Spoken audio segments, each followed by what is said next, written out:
নমস্কার বন্ধুরা, welcome back to my channel. কেমন আছেন সবাই? আশা করছি সবাই খুব ভালো আছেন এবং সুস্থ আছেন। আজকে শেয়ার করছি দারুণ একটা মুখরোচক স্ন্যাক্সের রেসিপি। আর স্ন্যাক্সটা হচ্ছে আপনার বাদাম দিয়ে।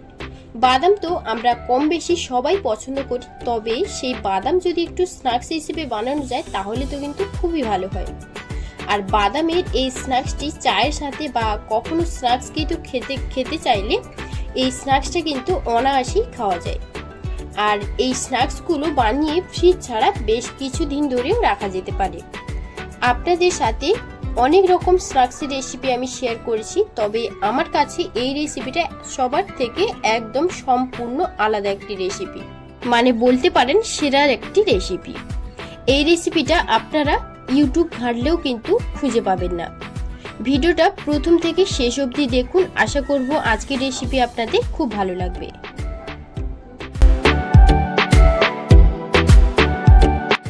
স্ন্যাক্সটি বানানোর জন্য একটা বোলে আমি 200 গ্রাম কাঁচা বাদাম নিয়েছি। এই কাঁচা বাদাম কিনতে আমার মাত্র 20 টাকা পড়েছে।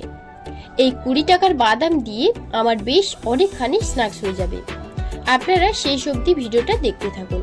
এখন আমি বাদামের মধ্যে কিছু মশলা অ্যাড করব। তার জন্য প্রথমেই দিয়ে দিচ্ছি হাফ চা চামচ একদম চপ করা আদা কুচি। তারপর দিয়ে দিচ্ছি 4 থেকে 5টা চপ করা কাঁচা লঙ্কা, একটা মিডিয়াম সাইজের চপ করা পেঁয়াজ, 100 গ্রাম পরিমাণে দিয়ে দিচ্ছি বেসন আর 100 গ্রাম চালের গুঁড়ো, হাফ চা চামচ দিয়ে দিচ্ছি বেকিং সোডা আর বেকিং পাউডার। এবার এখানে কিছু মশলা নিয়েছি, যেমন লবণ, হলুদ, গোলমরিচের গুঁড়ো, জিরে গুঁড়ো, লঙ্কার গুঁড়ো, গরম মশলার গুঁড়ো আর নিয়েছি চিলি ফ্লেক্স। এখানে লবণ বাদে সবকিছু চা চামচের হাফ চামচ করে আমি দিয়েছি। বাদামের মধ্যে দিয়ে দেব। এবার দেব একটা ডিম। এরপর ভালো করে মিশিয়ে নিচ্ছি। এখানে আমি কিন্তু আর জল অ্যাড করব না, ঠিক আছে? এই ডিম দিয়ে কিন্তু ভালোভাবে মাখা হয়ে যাবে। তবে একদম যদি শুকনো মনে হয় তাহলে একটু জল ছিটিয়ে মেখে নিতে হবে।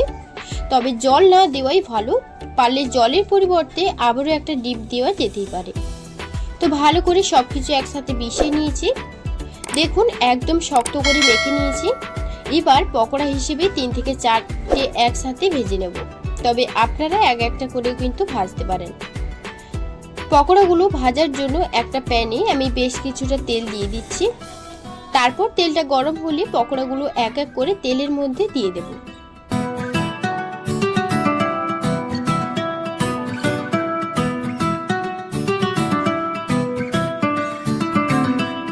পকোড়াগুলো দেওয়ার পর ফ্লেমটাকে লো টু মিডিয়ামে রেখে আমি 5 মিনিট ভালো করে ভেজে নেব। বাদাম যেহেতু, তার জন্য ভাজতে টাইম কিন্তু খুব একটা বেশি সময় লাগে না।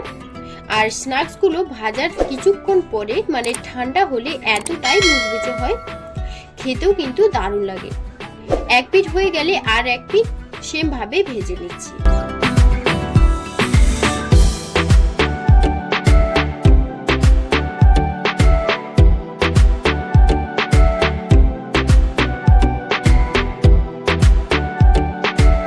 পকোড়াগুলো ভাজা হয়ে গেছে। এবার তেল ঝরিয়ে পকোড়াগুলোকে তুলে নিচ্ছি, একটা প্লেটের মধ্যে নিয়ে নেব। আর পকোড়াগুলো কতটা মচমচে হয়েছে একবার আওয়াজ শুনে নিন। আওয়াজ শুনে নিশ্চয়ই বুঝতে পারছেন পকোড়াগুলো কতটা মচমচে হয়েছে। পকোড়াগুলো তুলে নেওয়ার পর বাদ বাকি যেগুলো আছে সেগুলোকেও আমি সেম ভাবে ভেজে নেব।